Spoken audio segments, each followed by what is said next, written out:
This 6:15 in Duel of Thanks and Welcome.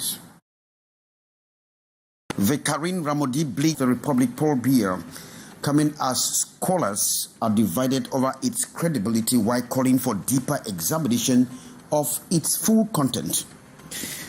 An anxiety is spreading through Cameroonian migrant communities with over 1,700 living in the shadows, facing imminent deportation from the United States of America. And of course, the 6:15 will scoop the impact of the abandonment of teaching jobs in Cameroon with over 1,200 teachers gone for greener pastures. Sub-stories. Canal International.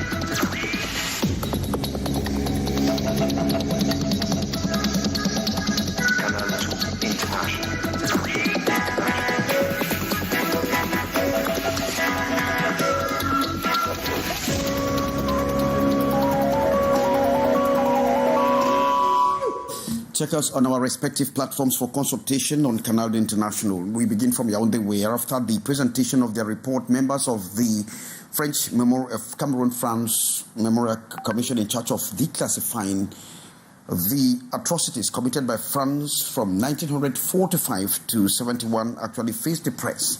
Thereafter, their presentation, Hyacinth Chair was there and now presents some of the elements. Before the national and the international media on January 28, 2025, few hours after the handing over of the Cameroon-France Memory Report to President Paul Biya, the members of the 14-man commission enlightened the press men and women with key points of their work in the drive to establish the hidden truth about the French actions of violence and killings in Cameroon. From 1945 to 1971, the historians in over 18 months retrieved and analyzed 1,100 archival boxes, examined 2,300 declassified documents from the French archives, a dozen of donations of private archives in France and Cameroon, about 100 interviews carried out, with most of them undertaken to cross-check archives. The findings of the Mixed Commission are certain that France waged a decolonization war in Cameroon with the atrocities of the colonial army before and after independence. The over 1,000-page report also highlights the brutal killings of UPC leaders like Ruben Omniobe, Félix Roland Momie, Momo Paul, and thousands of other Cameroonians. The researchers equally revealed the extent of political, diplomatic, police, and judicial employed by the French authorities against the independent movement of the UPC, UDFEC, and JDC, which intensified after they were banned in July 1955.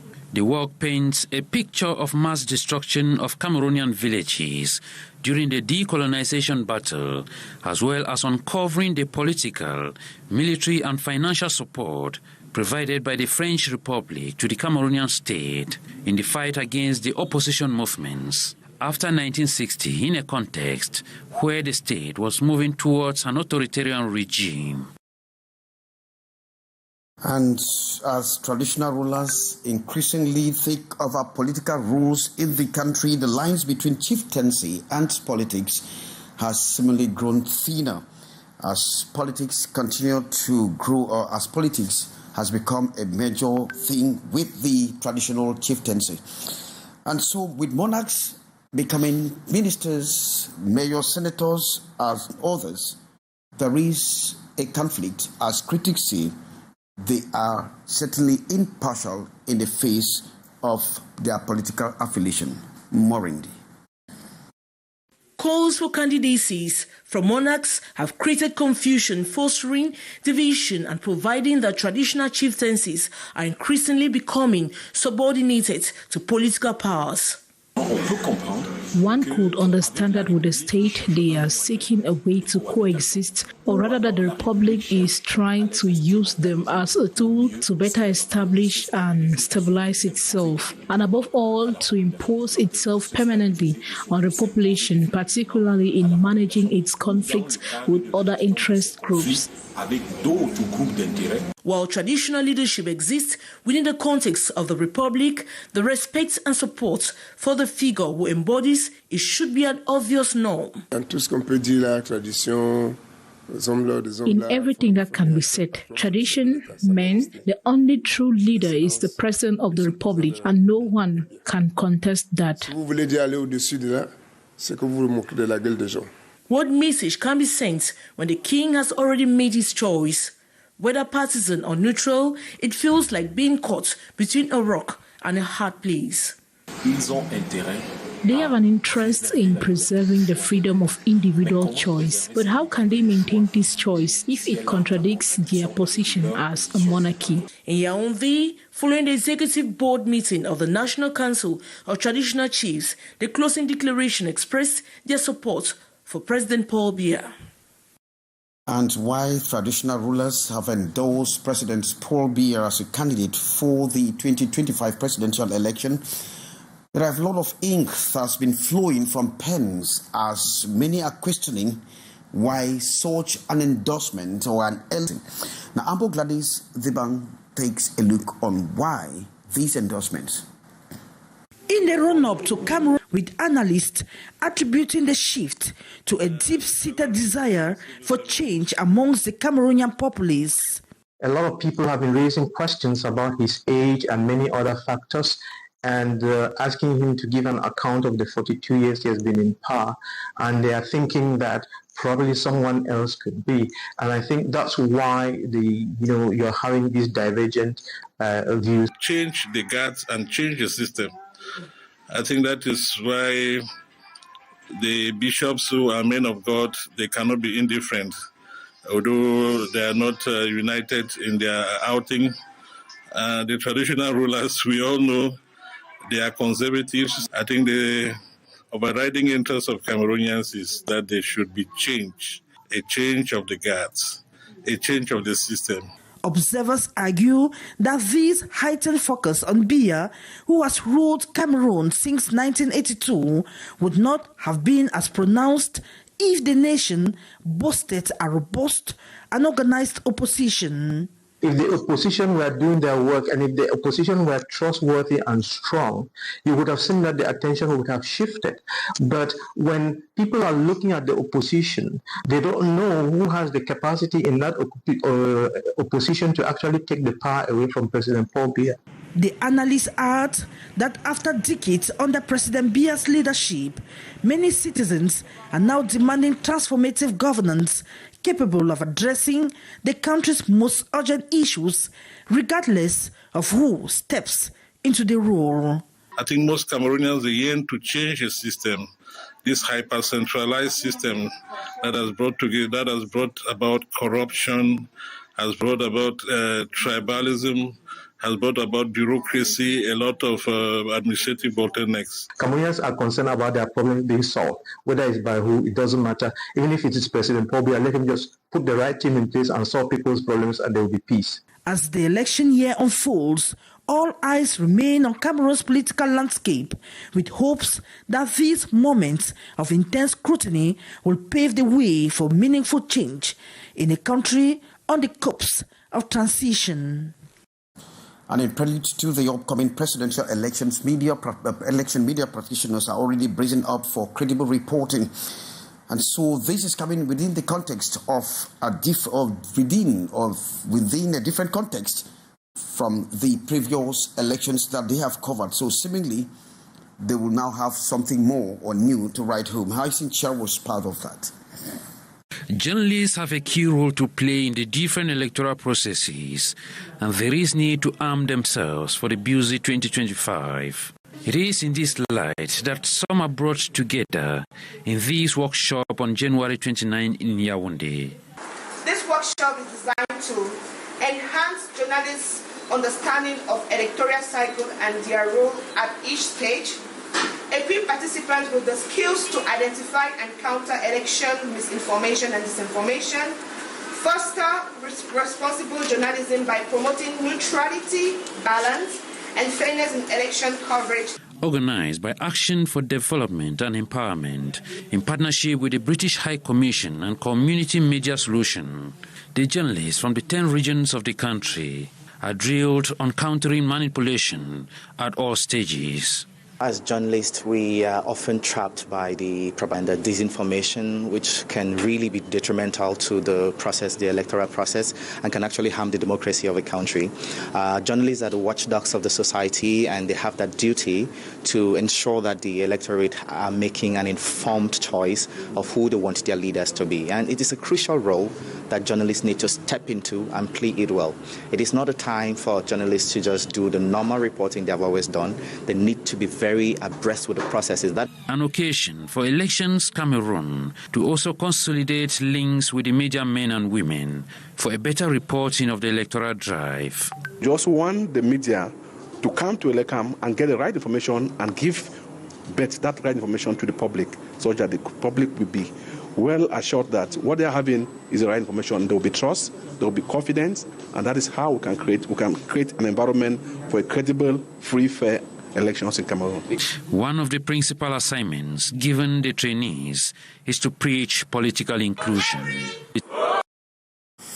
Thanks very much, Hyacinth. Anxiety is already spreading throughout Cameroonian migrant community, with over 1,700 living in the shadows in the United States facing deportations or imminent deportation. So far, fears of separation from families and uncertainty about the future looms, and Tariq Divine takes a look on that.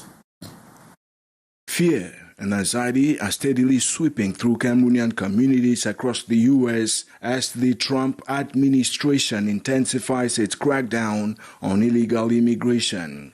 Over 1,700 undocumented Cameroonians are now at risk of deportation under President Trump's stringent immigration policies.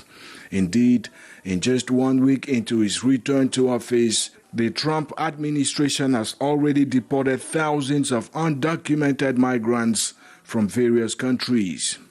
According to trickling news reports as well as sources within the U.S. Immigration and Customs Enforcement abridged ICE, 4 military planes are scheduled to repatriate the concerned Cameroonians to Yaoundé in the days ahead. Unlike other countries resisting deportations, Cameroon is reportedly in full cooperation with the U.S., adding fuel to the fire of Trump's hardline immigration agenda aimed at tightening border control and curbing illegal immigration. With an estimated 250,000 to 300,000 Cameroonians currently living in the U.S., many are vulnerable to these mass deportations, and particularly those who have overstayed their visas or entered the country without proper documentation. But thanks, Divine, and the educational system is facing a great crisis as over 1,200 teachers have actually abandoned their job in recent years. Now, more indeed takes a look on the impact this is creating as those teachers actually left for greener pastures. The ongoing conflict in Cameroon's Anglophone regions, coupled with non-integration of trained teachers and precarious working conditions, has contributed to the growing crisis in the educational sector. Reports indicate that 1,226 teachers have abandoned their posts, further exacerbating an already strained education system. This mass exodus of educators has led to school closures and a decline in educational quality, impacting the future of thousands of students. Make the teaching conditions more enabling, work conditions more enabling for teachers. I think that's just really the problem. If that is done, I think we'll curb that. The higher teacher training school no longer integrates teachers into the public service. The government has stopped recruiting new educators. As a result, teachers who have abandoned their posts, retired or passed away on duty, have not been replaced. This has created a significant deficit in the number of teachers in schools. In many cases, schools are forced to recruit incompetent teachers to fill these gaps. According to teachers' trade unions, the abandonment of teaching duties reflects the harsh realities faced by educators with safety concerns and instability, driving them away from their post. to just make the place more enabling and the conditions more favorable. The unions argue that the government should focus on improving working conditions for teachers rather than blocking their search for better opportunities elsewhere. To retain teachers, the government must focus on improving living and working conditions rather than simply blocking them from seeking better opportunities. Replacing abandoned positions with qualified trained teachers should be a priority. Trade unions also warn that if the situation is not addressed, the consequences could be dire in the next 5 years with the growing conflict of qualified teachers. Thanks, Maureen. And the promotional rice sale in Cameroon, especially in Douala, is booming, with supermarkets and government-backed initiatives offering this staple at a significant reduced rate. Now, Serifa Saleh takes a look on why these promotional sales. Vendors are decrying the impacts of large-scale promotional rice sales, which they say are pulling customers away and severely affecting their income. It has really affected our business. People hardly buy our goods since the government initiated the promotional sales, and we can't reduce our prices. They should consider vendors. Many have seen a sharp decline in sales since the campaigns began, with buyers opting for supermarkets and government-backed sales points, offering the staple food at lower prices. We don't have customers like before, but for low-budget people, it's a good initiative, though it has really affected our business. To consumers, the government-led initiative was launched to ease the financial burden on households facing rising food costs. While it has been a relief for many families who are now stocking up on rice, the consequences for market vendors have been severe. What I have stocked can take my family and I for the period of 2 years, so no need going to the market in the most of the low prices, but small traders hope authorities market. And Sharifa Sarah draws the good day.